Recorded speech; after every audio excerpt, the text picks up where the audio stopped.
দীপজলের নতুন লুক, একই করলেন দীপজল।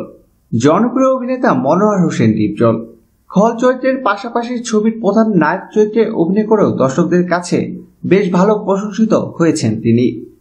অনেকদিন ধরেই আড়ালে রয়েছেন তিনি। শোনা গেল তিনি আবার ফিরছেন পর্দায়। এরই মধ্যে দীপজলের মেয়ে অলিজা শেয়ার করেছেন নিজের বাবার ছবি, লিখেও দিয়েছেন ঢাকায় ফিরছি, সাথে বাবার নতুন লুক। বড় পর্দার জনপ্রিয় চিত্রনাট্যকার ছটকু আহমেদ দীপজলের এই লুকে মুগ্ধ হয়েছেন, লিখেছেন সুপার। মেয়েকে সাথে নিয়ে লন্ডন থেকে থাইল্যান্ড হয়ে গতকাল ঢাকায় ফিরেছেন অভিনেতা দীপজল। নতুন লুকে দীপজলকে একেবারে আলাদা লাগছে, একেবারে ভিন্ন দীপজল। প্রিয় দর্শক, ধন্যবাদ ভিডিওটি দেখার জন্য। বিনোদন জগতের এক্সক্লুসিভ সব খবর পেতে এখনই সাবস্ক্রাইব করুন ALJobs.com-এ।